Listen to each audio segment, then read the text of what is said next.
సర్కార్కు ఇప్పుడు పెద్ద చిక్కు వచ్చిపడినట్లుగా ఉంది. గతంలో వైసీపీ ప్రభుత్వం చేసిన తప్పులను ఎత్తి చూపిన టీడీపీ, జనసేన పార్టీలు ఇప్పుడు తమ పాలనలో ఎలా వ్యవహరిస్తారన్న విషయం హాట్ టాపిక్ గా మారింది. పథకాల అమలులో ప్రస్తుతం నియమ నిబంధనలను కూటమి సర్కార్ రూపొందిస్తోంది. సూపర్ 6 హామీల్లో ప్రధానంగా తల్లికి వందనం పథకం ఏప్రిల్ నెలాఖరు నాటికి అమలు చేయాల్సి ఉంది. తల్లికి వందనం పథకం విధి విధానాలపై ఇప్పటికే ప్రభుత్వ పెద్దలు కసరత్తు చేస్తున్నారు కూడా. వచ్చే విద్యా సంవత్సరం ప్రారంభం నాటికి తల్లికి వందనం అందిస్తామని శాసనసభలో, మండలిలో మంత్రి నారా లోకేష్ హామీ ఇచ్చారు.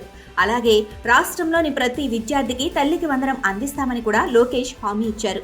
చెప్పినట్లుగానే తాజా బడ్జెట్లో తల్లికి వందనం పథకం కోసం 9,407 కోట్లు కేటాయించారు. ఏపీలో మొత్తం 81 లక్షల మంది విద్యార్థులు చదువుకుంటున్నట్లు అధికారులు తెలిపారు.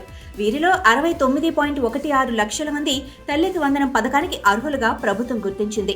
కూటమి సర్కార్ అధికారంలోకి వచ్చిన మొదటి రోజు నుంచే తల్లికి వందనం ఎప్పుడిస్తారంటూ వైసీపీ నేతలు ప్రశ్నించడం మొదలుపెట్టారు. ఇదే పథకంపై ఎన్నికల సమయంలో మంత్రి నిమ్మకాయల చినరాజప్ప వ్యవహరించిన తీరును వ్యంగ్యంగా చేసి చూపించారు వైసీపీ అధినేత జగన్. చివరికి వినుకొండలో హత్యకు గురైన కుటుంబాన్ని పరామర్శించడానికి వెళ్లిన సమయంలో కూడా తల్లికి వందనం వచ్చిందా మీకు అంటూ పథకాల గురించి జగన్ ప్రస్తావించారు. అయితే గతంలో అధికారంలో ఉన్నప్పుడు అమ్మఒడి పథకం ఎంతమందికి ఇచ్చారు జగన్ అంటూ టీడీపీ నేతలు ప్రశ్నించడంతో వైసీపీ నేతలు సైలెంట్ అయ్యారు. 5 ఏళ్లు ఇవ్వకుండా చివరి ఏడాది ఎగ్గొట్టిన విషయాన్ని ప్రధానంగా ప్రస్తావించారు.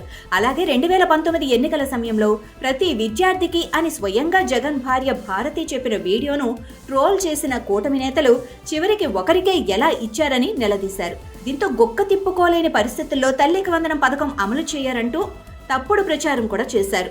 అయితే దీనిపై అసెంబ్లీలోనే మంత్రి లోకేష్ స్వయంగా ప్రకటన చేయడంతో వైసీపీ నేతలు నోళ్లు మూతపడ్డాయి.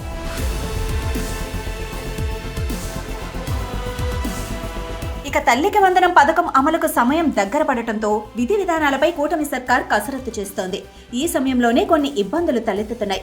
గతంలో వైసీపీ ప్రభుత్వం అమ్మఒడి కోసం రూపొందించిన మార్గదర్శకాలను కూడా ప్రభుత్వం సమీక్షిస్తోంది. గతంలో అమ్మఒడి పథకాన్ని అమలు చేసిన సమయంలో వైసీపీ సర్కార్ కొన్ని రూల్స్ పెట్టింది. ఇందులో ప్రధానంగా తెల్ల రేషన్ కార్డు లేని వారికి, ఆదాయ పన్ను చెల్లింపుదారులకు, 300 యూనిట్ల కంటే ఎక్కువ విద్యుత్ వినియోగించే వారికి, అర్బన్ ప్రాంతంలో 1000 చదరపు అడుగుల స్థలం ఉన్నవారితో పాటు కారు కలిగి ఉన్న వారిని కూడా పథకానికి అనర్హులుగా ప్రకటించింది. దీనిపై అప్పట్లో కొన్ని విమర్శలు కూడా వెల్లువెత్తాయి. విద్యుత్ వినియోగంతో పాటు కారు ఉన్నవారిని తొలగించడం పట్ల అప్పట్లో టీడీపీ, జనసేన నేతలు తప్పుపట్టారు. పాత కారు ధర 1,00,000 లోపే ఉంటుందని, కాబట్టి అలాంటి వారికి మినహాయింపు ఇవ్వాలని డిమాండ్ చేశారు కూడా. కానీ వైసీపీ సర్కార్ మాత్రం ససేమిరాంది.